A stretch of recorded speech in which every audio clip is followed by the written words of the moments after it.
Thank you, Mr. Chairman. And I agree with the panel and all our people here about the United States must do its part to decrease greenhouse gas emissions. But we've got to keep in mind this is a global issue and not one confined to the United States. An MIT report that I have a copy of here, MIT report came out that says it matters little to the global environment what the United States does to decarbonize its economy. If emissions in China and India continue to go unabated, coastal cities in the United States will still flood. Wildfires, droughts, and storms will continue. So it's not going to fall entirely on the United States. I also appreciate the potential for renewables, but they are currently limited. Even Secretary Moniz expressed his doubts in remarks he made earlier this year. He said as recently as February, he said 100% renewables by 2015 is not realistic and certainly not cost effective. And then followed with that, a study by Wood Mackenzie calculated that for us to go to 100% renewables, to have the cleanest energy possible, we would require 900 gigawatts of battery storage. 900 gigawatts of battery storage. Now, what do we have now? Totally around the globe, we only have 5.5 gigawatts of battery storage, but we need, just in America alone, 900. So meanwhile, the rest of the world still has this voracious appetite for coal because it's cheap and easy to make. IEA says that they're still going to mount, by 2040, they're still going to, 75% of the power is going to come from fossil fuels. So I think I go back to remarks that were made earlier. America has the capacity and the wherewithal to innovate, to lead in innovation. And that means putting significantly more money into carbon capture, significantly more money. And I would include, too, on that, Dr. Hauser, I think they need to look at how we're going to spend biologically in phytoplankton as part of that study. So I want to come back to you on that. So in so doing, if we can capture, if we can lead again on this, we can then export this technology to other nations and help them out. So if I could go to Ms. Angelski, I've given you some quotes from Secretary Moniz. Was he right?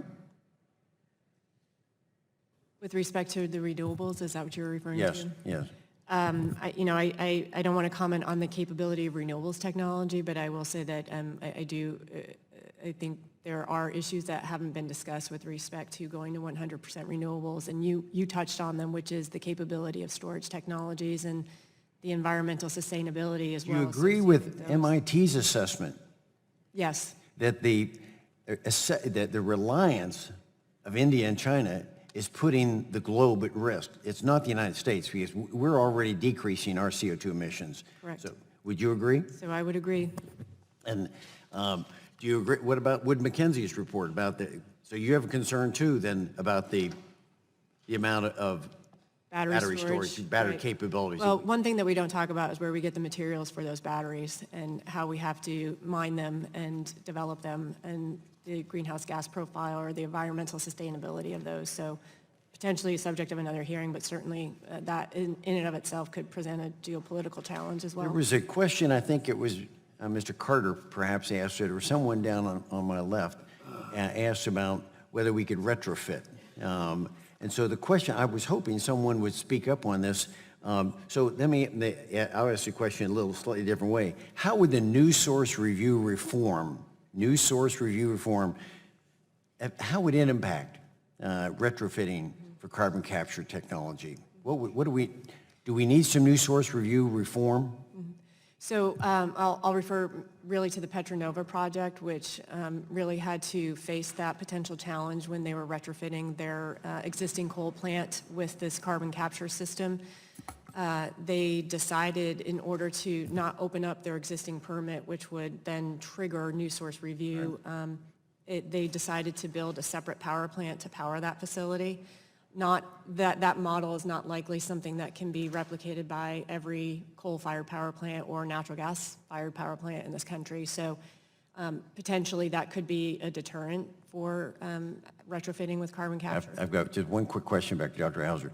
are we spending enough money biologically to try to do some engineering work in phytoplankton? Are you referring to algae-based biofuels, sir?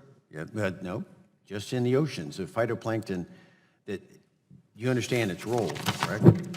I'm sorry, I'm not sure if you're talking about the production of biofuels or if you're talking about No, I'm talking about phytoplankton in the oceans. as a sequestration It is the option? I'm sorry. 50% of the oxygen through the sync process, the photosynthesis process, comes through phytoplankton, as much as trees, shrubs, grass, and everything else. So I was a little surprised. We need to be focusing more on what we're going to do in the oceans to be able to increase the phytoplankton content so that we can increase their CO2 capture. Yes,